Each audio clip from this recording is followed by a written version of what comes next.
தொடர் விடுமுறையால் சென்னையில் இருந்து சொந்த ஊர்களுக்கு மக்கள் படையெடுத்தனர். இதனால் கிளாம்பாக்கம் பேருந்து நிலையத்தில் பயணிகள் கூட்டம் அலைமோதியது. முன்பதிவு செய்த பயணிகள் கிளாம்பாக்கம் பேருந்து நிலையத்தில் இருந்து சொந்த ஊர்களுக்கு சென்றனர்.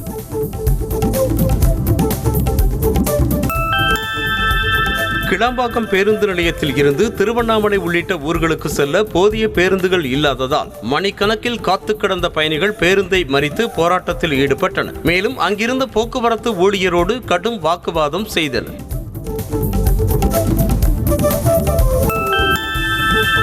தாம்பரத்தை அடுத்த முடிச்சூரில் தனியார் ஆம்னி பேருந்துகளை நிறுத்தி வைப்பதற்காக 28 கோடி ரூபாயில் 5 ஏக்கர் நிலப்பரப்பில் ஏற்பாடு செய்யப்பட்டுள்ளதாக சென்னை பெருநகர வளர்ச்சி குழும உறுப்பினர் செயலர் அன்சுல் மிஸ்ரா தெரிவித்திருக்கிறார். மேலும் மார்ச் மாதத்திற்குள் பணி நிறைவு பெற்றுவிடும் என்றும் கூறினார்.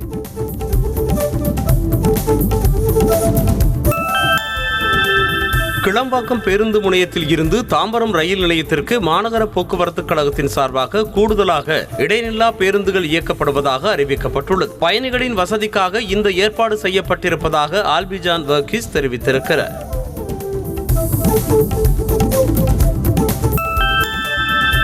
முன்பதிவு செய்துள்ள 6000 பயணிகள் இடையூறின்றி பயணிக்க ஆம்னி பேருந்துகளை சென்னை நகருக்குள் இயக்க அரசு அனுமதிக்க வேண்டும் என அனைத்து ஆம்னி பேருந்து உரிமையாளர்கள் சங்க தலைவர் அன்பழகன் வலியுறுத்தியிருக்கிறார்.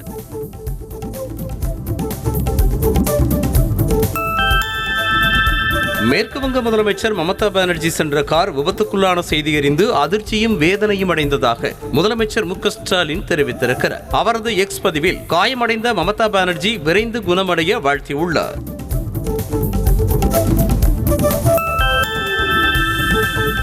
இந்தியா கூட்டணிக்குள் நடக்கும் பிரச்சனையை ஊதி பெரிதாக்க வேண்டாம் என திமுக அமைப்பு செயலாளர் RS பாரதி தெரிவித்திருக்கிறார். சென்னை அண்ணா அறிவாலயத்தில் செய்தியாளர்களுக்கு பேட்டியளித்த அவர் மேற்கு வங்கத்தில் ஏற்பட்டுள்ள பிரச்சனையை இந்தியா கூட்டணி சுமூகமாக பேசி தீர்க்கும் என்றார்.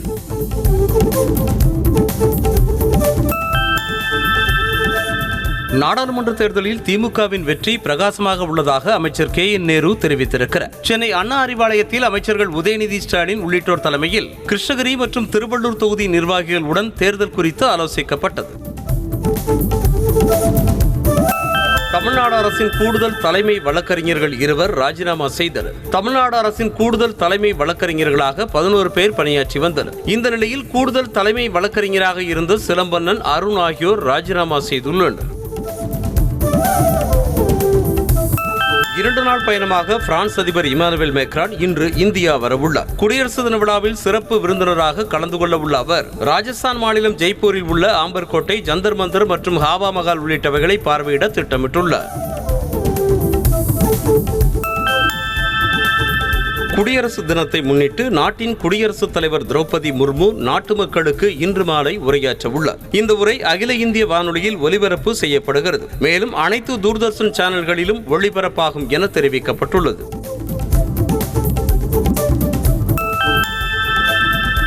குடியரசு தினத்தை முன்னிட்டு தலைநகர் டெல்லியில் பாதுகாப்பு நடவடிக்கைகள் தீவிரப்படுத்தப்பட்டுள்ளன. முக்கிய சாலைகளில் போலீசார் தீவிர வாகன சோதனைகளில் ஈடுபட்டு வருகின்றனர். மேலும் சந்தேகத்திற்குரிய வாகனங்களை முழு சோதனைக்கு பின்னரே செல்ல அனுமதிக்கின்றனர். குடியரசு தினத்தை முன்னிட்டு ஜம்மு காஷ்மீரில் உச்சகட்ட பாதுகாப்பு போடப்பட்டுள்ளது. இந்திய ராணுவம் மற்றும் போலீசார் இணைந்து பாதுகாப்பு சோதனைகளில் ஈடுபட்டுள்ளனர். குறிப்பாக நெடுஞ்சாலையில் வாகனங்கள் அனைத்தும் சோதனைக்கு பின்னரே அனுமதிக்கப்படுகின்றன. குடியரசு தின விழா அணிவகுப்பில் முதல் முறையாக பங்கேற்கும் டெல்லி காவல்துறையின் மகளிர் குழு இறுதிக்கட்ட ஒத்திகை நடத்தினர். அப்போது சக காவலர்கள் பெண் காவலர்கள் மீது மலர்களை தூவினர். காவல்துறையின் மகளிர் குழு நாளை கர்த்தவ்யா பாதையில் மிடுக்கான நடை போட உள்ளனர். டெல்லியில் குடியரசு தின விழாவில் பங்கேற்க வருபவர்களுக்கு வசதியாக நாளை அதிகாலை 4 மணி முதல் மெட்ரோ ரயில் சேவை இயக்கப்பட உள்ளதாக அறிவிக்கப்பட்டுள்ளது. 30 நிமிடங்களுக்கு ஒரு ரயில் என காலை 6 மணி வரை மெட்ரோ ரயில்கள் இயங்கும் என தெரிவிக்கப்பட்டுள்ளது.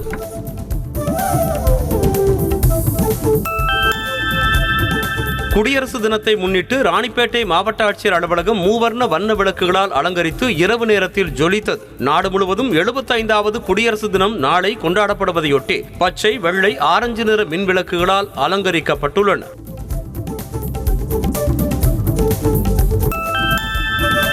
ராமநாதபுரம் மாவட்டம் மண்டபத்தில் குடியரசு தினத்தை முன்னிட்டு பாம்பன் ரயில் பாலத்தில் துப்பாக்கி ஏந்திய போலீசார் பாதுகாப்பு பணியில் ஈடுபட்டுள்ளனர். தீவிரவாத அச்சுறுத்தலை அடுத்து முன்னெச்சரிக்கை நடவடிக்கையாக ராமேஸ்வரம் கோவில் கடற்கரை பகுதிகளில் மத்திய மாநில பாதுகாப்பு அதிகாரிகள் தீவிர கண்காணிப்பில் ஈடுபட்டுள்ளனர்.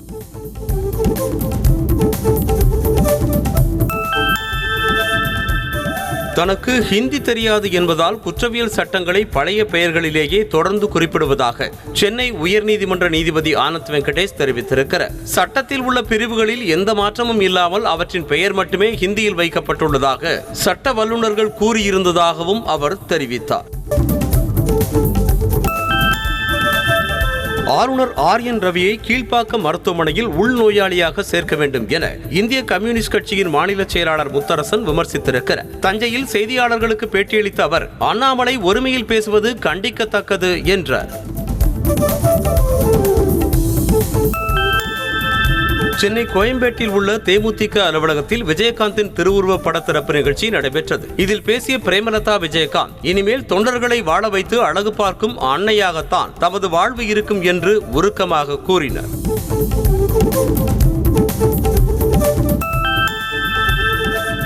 மறைந்த பீகார் முன்னாள் முதலமைச்சர் கர்பூரி தாக்கூருக்கு பாரத ரத்னா விருது அறிவிக்கப்பட்டிருப்பது மகிழ்ச்சி அளிப்பதாக பாமக தலைவர் அன்புமணி ராமதாஸ் தெரிவித்திருக்கிறார். மத்திய அரசின் இந்த முடிவு வரவேற்கத்தக்கது என்றும் நாடு முழுவதும் சமூக நீதி தென்றல் வீசட்டும் என்றும் கூறியிருக்கிறார்.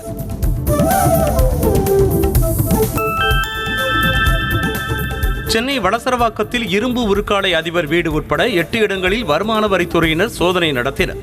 சோதனையின் போது வீட்டின் உரிமையாளர்கள் இல்லாததால் அங்கிருந்த பணியாளர்களிடம் விசாரணை நடத்திய வருமான வரித்துறையினர் ஆவணங்கள் எதுவும் சிக்காததால் புறப்பட்டு சென்றதாக கூறப்படுகிறது. மயிலாடுதுறை மாவட்டம் சீர்காழியில் அண்ணாமலையின் நடைப்பயணத்தால் வாகன ஓட்டிகள் மற்றும் பேருந்து பயணிகள் அவதிப்பட்டனர். நகருக்குள் வரும் வாகனங்கள் நிறுத்தப்பட்டு புறவழிச்சாலை வழியாக பேருந்துகள் இயக்கப்பட்டதால் பேருந்து நிலையத்தில் 1 மணி நேரத்திற்கு மேலாக பயணிகள் காத்து கிடந்தனர். தூத்துக்குடி மாவட்டம் ஸ்ரீவைகுண்டம் ரயில் நிலையத்தில் பாலக்காடு எக்ஸ்பிரஸ் ரயில் நின்று செல்லும் என ரயில்வே துறை அறிவித்துள்ளது. மழை வெள்ளத்தில் சிக்கி தவித்த 800 ரயில் பயணிகளுக்கு உணவளித்த ஸ்ரீவைகுண்டம் பகுதி மக்களுக்கு நன்றி கடன் செலுத்தும் விதமாக இந்த அறிவிப்பு வெளியானது.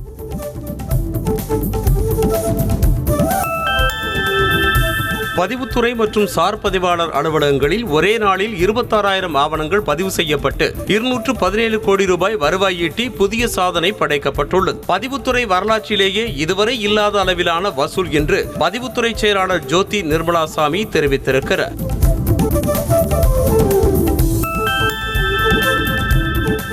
சென்னை வடபழனியில் ஓட்டுநர் உரிமத்தை செல்போனில் இருந்து எடுத்து காட்டியும் அதனை ஏற்றுக்கொள்ளாத போக்குவரத்து போலீசார் அபராதம் விதித்ததாக குற்றச்சாட்டு எழுந்துள்ளது. இதனை விஜய் என்பவரின் நண்பர் தனது செல்போனில் வீடியோ எடுக்க போலீசார் செல்போனையும் தட்டிவிட்டு பறித்துள்ளனர். டெல்லி ராஷ்டிரபதி பவனில் குடியரசுத் தலைவர் திரௌபதி முர்முவை ஐநா பொதுசபையின் தலைவர் டெனிஸ் பிரான்சிஸ் சந்தித்து பேசினார். அப்போது ஐநா பாதுகாப்பு கவுன்சிலில் வளரும் நாடுகளையும் உறுப்பினராக சேர்ப்பது உள்ளிட்ட சீர்திருத்தங்கள் பற்றி ஆலோசனை நடத்தியதாக கூறப்படுகிறது.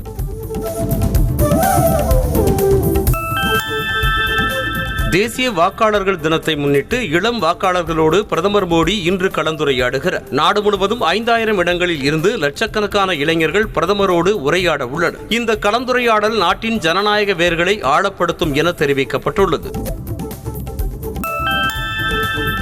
5 நாள் பயணமாக டெல்லி வந்துள்ள ஐநா பொதுச்சபையின் 78வது கூட்டத்தொடரின் தலைவர் டெனிஸ் பிரான்சிஸை வெளியுறவுத்துறை அமைச்சர் ஜெய்சங்கர் சந்தித்து பேசினார். அப்போது பேசிய அவர் சர்வதேச நிறுவனங்களில் அவசர சீர்திருத்தங்கள் தேவை என்ற அவருடைய நிலைப்பாட்டை பாராட்டினார்.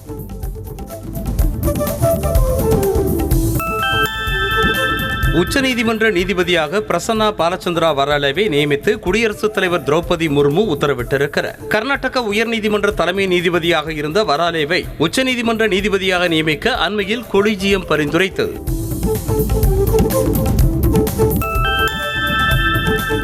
மகாராஷ்டிராவில் கூட்டுறவு வங்கி மோசடி வழக்கு விசாரணை முடிந்து அமலாக்கத்துறை அலுவலகத்தை விட்டு சரத்பவாரின் மருமகன் ரோஹித் பவார் வெளியே வந்ததும் சரத்பவார் ஆதரவாளர்கள் பட்டாசுகளை வெடித்து மகிழ்ந்தனர். அயோத்தி ராமர் கோவிலில் ஒரே நாளில் 2.5 லட்சம் பக்தர்கள் தரிசனம் செய்துள்ளனர். திறப்பு விழாவை தொடர்ந்து அயோத்தியில் குவிந்துள்ள பக்தர்கள் நீண்ட வரிசையில் காத்திருந்து தரிசனம் செய்து வருகின்றனர். இதற்கிடையே கோவிலுக்கு 3 கோடியே 17 லட்சம் ரூபாய் நன்கொடை கிடைத்திருப்பதாகவும் கூறப்படுகிறது. ஆந்திர மாநிலம் ஸ்ரீகாகுளம் மாவட்டத்தில் பேருந்தின் ஜன்னல் சீட்டில் அமர்ந்திருந்த நபரின் தலை ஜன்னலில் சிக்கிக் கொண்டதால் சுமார் 15 நிமிடங்கள் பரபரப்பு ஏற்பட்டது. இதனையடுத்து அங்கிருந்தவர்கள் உதவியோடு தலையை பத்திரமாக வெளியே எடுத்தனர். தெலங்கானா மாநிலம் ஐதராபாத்தில் உள்ள அரசு அதிகாரிக்கு சொந்தமான வீடு மற்றும் அலுவலகத்தில் லஞ்ச ஒழிப்பு போலீசார் நடத்திய சோதனையில் 40 லட்சம் ரூபாய் ரொக்கப்பணம், 2 கிலோ தங்கம் உள்ளிட்டவை சிக்கியுள்ளன. சுமார் 100 கோடி ரூபாய்க்கும் அதிகமான சொத்துக்கள் முறைகேடாக சேர்த்து வைத்திருப்பது தெரிய வந்துள்ளது. திருப்பூர் மாவட்டம் பல்லடத்தில் தனியார் தொலைக்காட்சி செய்தியாளர் மீது 6 பேர் கொண்ட கும்பல் சரமாரியாக அரிவாளால் தாக்கிவிட்டு தப்பி ஓடிய சம்பவம் அதிர்ச்சியை ஏற்படுத்தியுள்ளது. படுகாயமடைந்த நேசப்பிரபு தனியார் மருத்துவமனையில் அனுமதிக்கப்பட்டுள்ளார். நீலகிரி மாவட்டம் குன்னூரில் சிறுத்தை தாக்கி சிகிச்சை பெற்று வரும் நியூஸ் தமிழ் தொலைக்காட்சி செய்தியாளருக்கு அதிமுக மாவட்ட செயலாளர் நிதி உதவி அளித்திருக்கிறார். செய்தியாளர் திருநாவுக்கரசுவின் வீட்டிற்கு நேரில் சென்ற கப்பச்சி வினோத் மருத்துவ செலவிற்காக 10,000 ரூபாய் வழங்கியுள்ளார்.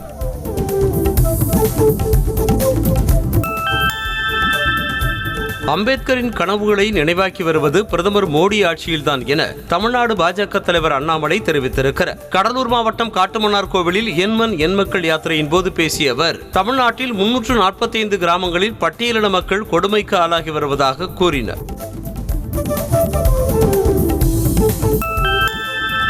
ஈரோடு மாவட்டம் மாணிக்கம்பாளையத்தில் கஞ்சா விற்றதாக 3 பேரை போலீசார் கைது செய்தனர். அவர்களிடம் இருந்து 42,000 ரூபாய் மதிப்புடைய 4,200 கிராம் கஞ்சா மற்றும் விற்பனைக்காக பயன்படுத்தப்பட்ட காரையும் மதுவிலக்கு பிரிவு காவல்துறையினர் பறிமுதல் செய்தனர்.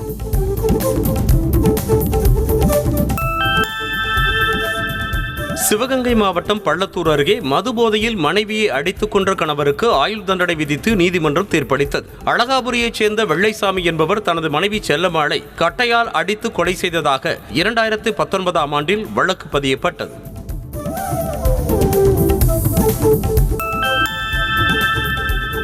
மயிலாடுதுறை மாவட்டத்தில் அரசு நேரடி நெல் கொள்முதல் நிலையங்களை திறப்பதில் அதிகாரிகள் மெத்தனமாக செயல்படுவதாக விவசாயிகள் குற்றம் சாட்டி வந்த நிலையில் நுகர்பொருள் வாணிபக் கழக மயிலாடுதுறை மண்டல முதுநிலை மேலாளர் பணியிட மாற்றம் செய்யப்பட்டிருக்கிறார்.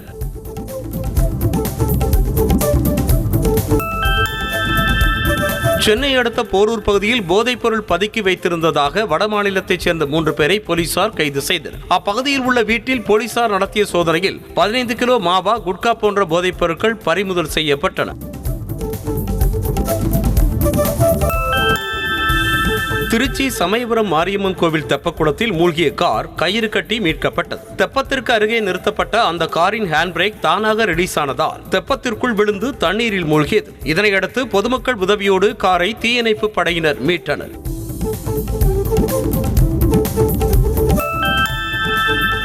திருவண்ணாமலையில் உள்ள அரசு மருத்துவக் கல்லூரி மருத்துவமனையில் செப்டிக் டேங்க் உடைந்து கழிவுகள் வெளியேறுவதால் நோயாளிகள் சிரமத்திற்குள்ளாகினர். மருத்துவ நிர்வாகம் அலட்சியம் காட்டாமல் உடைப்பட்ட செப்டிக் டேங்கை சரி செய்ய வேண்டும் என கோரிக்கை விடுத்தனர்.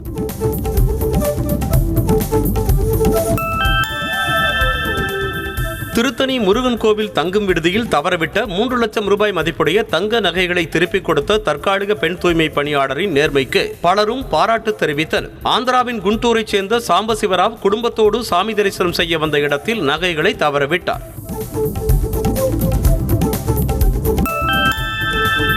தேனி மாவட்டம் முத்துராபுரம் பகுதியில் உள்ள தோட்டத்தில் நீர்மூழ்கி மோட்டாரை பழுது பார்த்துக் கொண்டிருந்த போது மின்சாரம் தாக்கி இளைஞர் உயிரிழந்த சம்பவம் சோகத்தை ஏற்படுத்தியது. இதனையடுத்து இளைஞர் சுரேஷின் உடல் அரசு மருத்துவமனைக்கு அனுப்பி வைக்கப்பட்ட நிலையில் விசாரணை நடைபெற்று வருகிறது.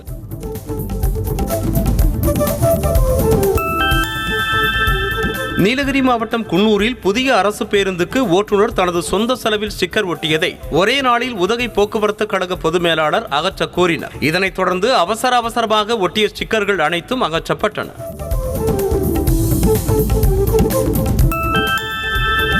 மதுரை மாவட்டம் உசிலம்பட்டியில் வழக்கறிஞர் வீட்டில் கதவு மற்றும் பீரோவை உடைத்து 60,000 ரூபாயை மர்ம நபர்கள் திருடி சென்றனர். இதுகுறித்து வழக்கறிஞர் மனோஜ்குமாரின் மனைவி ரஜி அளித்த புகாரின் பேரில் போலீசார் விசாரணை மேற்கொண்டு வருகின்றனர்.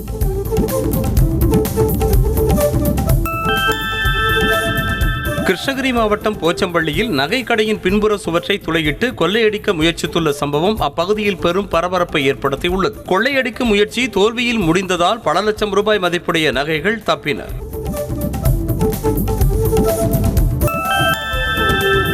கரூரில் பயணிகள் வரவேற்பு இல்லாத காரணத்தால் வாங்கல் ரயில் நிலையம் நிரந்தரமாக மூடப்படுகிறது. இனிமேல் வாங்கல் ரயில் நிலையத்தில் சேலம் கரூர் ரயில் நின்று செல்லாது எனவும் பயணிகளுக்கான எந்த சேவையும் அங்கு இருக்காது எனவும் தெரிவிக்கப்பட்டுள்ளது.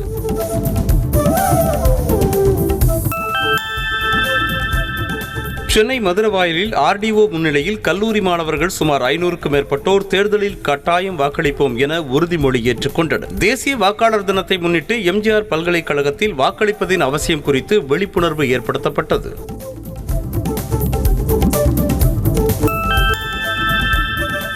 கள்ளக்குறிச்சி மாவட்டம் உளுந்தூர்பேட்டை அருகே ஆம்னி பேருந்தை முந்தி செல்ல முயன்ற ஏச்சல் லாரி ஓட்டுநரின் கட்டுப்பாட்டை இழந்து சாலையோரம் கவிழ்ந்து விபத்துக்குள்ளானது. வெள்ளையூர் கிராமம் அருகே நடைபெற்ற இந்த விபத்தில் லாரியில் இருந்து கொய்யாக்காய்கள் சாலையில் கொட்டிய நிலையில் அவற்றை அப்பகுதி மக்கள் அள்ளிச் சென்றனர். தென்காசி அருகே பேரூராட்சி அலுவலகத்தின் முன்பகுதி மேற்கூரை இடிந்து விழுந்ததில் தூய்மை பணியாளர் ஒருவர் காயமடைந்தார். ஆலங்குளத்தில் பேரூராட்சி அலுவலக மேற்கூரை திடீரென இடிந்து விழுந்தது. அப்போது பணியாற்றிக் கொண்டிருந்த தூய்மை பணியாளர் உலகம்மாள் காயமடைந்தார்.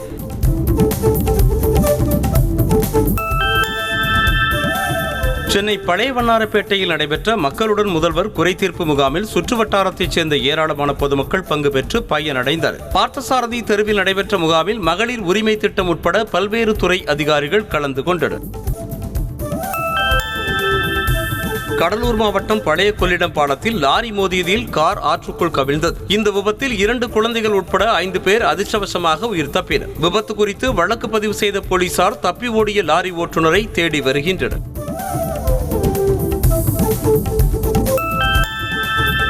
சென்னை வேளச்சேரியில் பிரபல உணவகத்தில் உணவு அருந்திய 30க்கும் மேற்பட்டோருக்கு வாந்தி மயக்கம் ஏற்பட்டதால் அருகில் உள்ள தனியார் மருத்துவமனையில் அனுமதிக்கப்பட்டனர். இது தொடர்பாக சோதனை மேற்கொண்ட உணவு பாதுகாப்புத் துறையினர் உணவகத்தை தற்காலிகமாக மூட உத்தரவிட்டனர். கடலூர் மாவட்டம் பன்ருட்டி அருகே தனியார் பொறியியல் கல்லூரி மாணவர் ஒருவர் வலிப்பு நோயால் பரிதாபமாக உயிரிழந்துள்ளார். சின்னப்பகண்டை கிராமத்தைச் சேர்ந்த அரவிந்தன் என்ற மாணவர் கல்லூரி பேருந்தில் வீட்டிற்கு சென்று கொண்டிருந்த போது திடீரென வலிப்பு ஏற்பட்டு பேருந்திலேயே பலியானார்.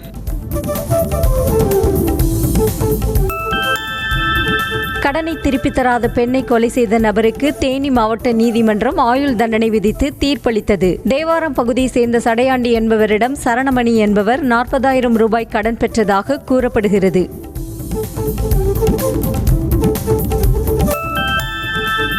நீலகிரி மாவட்டம் முதுமலை புலிகள் காப்பக சரணாலயத்திற்குள் உள்ள தண்ணீர் தொட்டிகளில் தண்ணீர் நிரப்பும் பணிகளில் வனத்துறையினர் தீவிரமாக ஈடுபட்டனர். தெப்பக்காடு உள்ளிட்ட இடங்களில் உள்ள வனவிலங்குகளின் தாகத்தை தீர்க்கும் வகையில் வனத்துறையினர் நடவடிக்கை மேற்கொண்டனர்.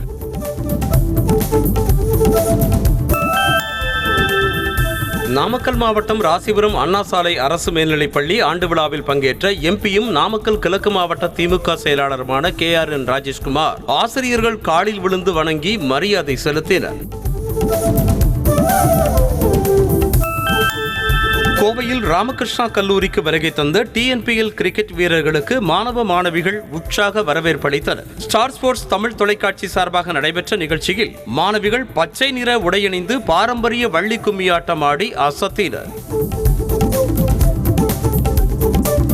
ஈரோட்டில் நிலா பிள்ளையாருக்கு சோறு எடுக்கும் விழாவில் கும்மி அடித்து கோலாட்டமாடி சிறுமிகள் முதல் பெரியவர்கள் வரை உற்சாகமாக கொண்டாடினர். கொங்கு மண்டல பகுதிகளில் தை மாதத்தில் வரும் பௌர்ணமி தினத்தன்று மேற்கொள்ளப்படும் இந்த விழா ஈரோடு கைகாட்டி வலசு திருவள்ளுவர் நகர் வீட்டு உரிமையாளர்கள் நலசங்கம் சார்பில் கொண்டாடப்பட்டது.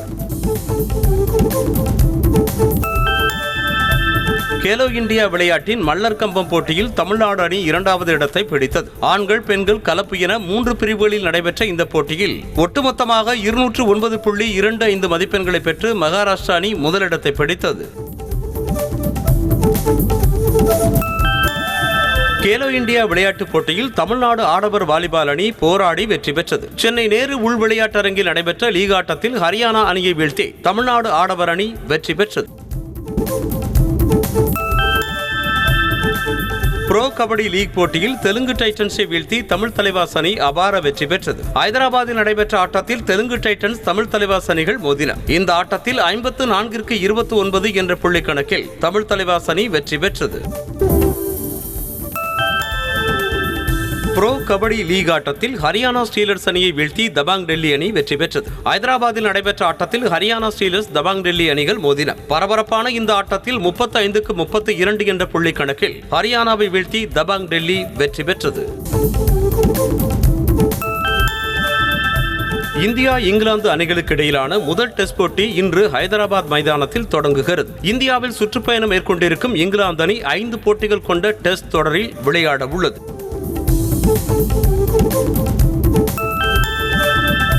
இங்கிலாந்து அணிக்கு எதிரான முதல் 2 டெஸ்ட் போட்டிகளில் விளையாட இளம் வீரர் ரஜத் பட்டிதர் தேர்வு செய்யப்பட்டுள்ளார். தனிப்பட்ட காரணங்களுக்காக 2 போட்டிகளில் இருந்து விலகுவதாக விராட் கோலி தெரிவித்துள்ள நிலையில் பட்டிதரை தேர்வு செய்து BCCI அறிவித்துள்ளது. தனுஷ் நடிப்பில் வெளியான கேப்டன் மில்லர் திரைப்படம் 12 நாட்களில் பாக்ஸ் ஆபீஸில் 104 கோடி ரூபாய் வசூலை ஈட்டியுள்ளதாக தகவல் வெளியாகியுள்ளது. ரசிகர்கள் மத்தியில் நல்ல வரவேற்பை பெற்ற நிலையில் 100 கோடி ரூபாய் வசூலை கடந்து சாதனை படைத்துள்ளது. இயக்குனர் விஜய் நம்பியார் இயக்கத்தில் அர்ஜுன் தாஸ் மற்றும் காளிதாஸ் முக்கிய கதாபாத்திரங்களில் நடித்துள்ள போர் திரைப்படத்தின் ஃபர்ஸ்ட் லுக் போஸ்டரை படக்குழு வெளியிட்டுள்ளது. இந்த போஸ்டரை நடிகர் விஜய் சேதுபதி அவருடைய எக்ஸ் தள பக்கத்தில் பகிர்ந்திருக்கிறார். விக்னேஷ் சிவன் இயக்கத்தில் பிரதீப் ரங்கநாதன் நடிப்பில் உருவாகும் LIC படத்தின் படப்பிடிப்பு தொடங்கியதாக தகவல் வெளியாகியுள்ளது. அண்மையில் படத்தின் பூஜை நடைபெற்ற நிலையில் இந்த படத்தின் படப்பிடிப்பு கோவையில் உள்ள ஈஷா மையத்தில் தொடங்கி நடைபெற்று வருவதாக கூறப்படுகிறது. தங்கையின் நிச்சயதார்த்த விழா புகைப்படங்களை நடிகை சாய் பல்லவி அவருடைய இன்ஸ்டாகிராம் பக்கத்தில் பகிர்ந்திருக்கிறார். குடும்பத்தினரோடு ஜாலியாக ஆடிப்பாடி நடனமாடியதன் புகைப்படங்கள் அதில் இடம்பெற்றுள்ளன. ஏற்கனவே வீடியோ வெளியாகி வைரலான நிலையில் தற்போது புகைப்படம் வெளியாகியுள்ளது. பழனி தைப்பூச திருவிழாவின் முக்கிய நிகழ்வான முத்துக்குமார சுவாமி வள்ளி தெய்வானை திருக்கல்யாண நிகழ்ச்சி வெகு விமர்சையாக நடைபெற்றது. உற்சவ மூர்த்திகளுக்கு 16 வகையிலான பொருட்களால் அபிஷேகமும் தீபாராதனையும் நடைபெற்றன. அலங்கரிக்கப்பட்ட வெள்ளி தேரில் உற்சவ மூர்த்திகள் எழுந்தருளி வீதி உலா வந்தன. தைப்பூச திருவிழாவையொட்டி திருச்செந்தூர் சுப்பிரமணிய சுவாமி கோவிலுக்கு தமிழ்நாட்டின் பல்வேறு பகுதிகளில் இருந்தும் ஏராளமான பக்தர்கள் பாத யாத்திரையாக வந்து சுவாமி தரிசனம் செய்து வருகின்றனர். இதனையொட்டி பக்தர்களுக்கு தேவையான ஏற்பாடுகள் மாவட்ட நிர்வாகம் சார்பாக செய்யப்பட்டுள்ளன.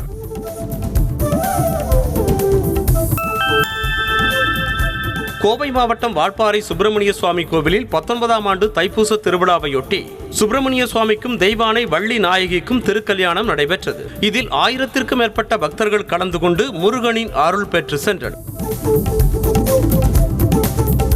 திருச்சி சமயபுரம் மாரியம்மன் கோவில் தைப்பூச திருவிழாவை முன்னிட்டு உற்சவ அம்மன் தெப்பத் தேரில் எழுந்தருளி பக்தர்களுக்கு காட்சியளித்தார். முன்னதாக உற்சவ அம்மனுக்கு கோவில் மண்டபத்தில் பல்வேறு சிறப்பு அபிஷேகம் செய்யப்பட்டு தீபாராதனை காட்டப்பட்டது. தைப்பூசத்தையொட்டி நாமக்கல் மாவட்டம் காளிப்பட்டியில் உள்ள கந்தசாமி கோவில் தேரோட்டம் வெகு விமர்சையாக நடைபெற்றது. அப்பகுதி விவசாயிகள் 1000த்திற்கும் மேற்பட்ட வாழை மரங்கள் மற்றும் 20 டன் எடையிலான தேங்காய் குலைகளை டிராக்டர்களில் எடுத்து வந்து நேர்த்தி கடன் செலுத்தினர். தைப்பூச திருவிழாவை முன்னிட்டு மாங்காடு காமாட்சி அம்மன் கோவிலில் தெப்பத் திருவிழா நடைபெற்றது. கோவில் நடை திறக்கப்பட்டு காமாட்சி அம்மனுக்கு சிறப்பு அபிஷேகம் மற்றும் ஆராதனைகள் நடைபெற்றன. பின்னர் இரவு காமாட்சி அம்மன் யானை வாகனத்தில் திருவீதி உலா நடைபெற்றது. விழுப்புரம் மாவட்டம் திருவக்கரை வக்ரகாளியம்மன் கோவிலில் பௌர்ணமி ஜோதி தரிசனம் நடைபெற்றது. இந்த ஜோதியை காண புதுச்சேரி, விழுப்புரம், கடலூர் மற்றும் ஆந்திரா என பல்வேறு பகுதிகளில் இருந்தும் பக்தர்கள் வருகை தந்தனர். செய்திகளை உடனுக்குடனும் துல்லியமாகவும் தெரிந்து கொள்ள சப்ஸ்கிரைப் பண்ணுங்க.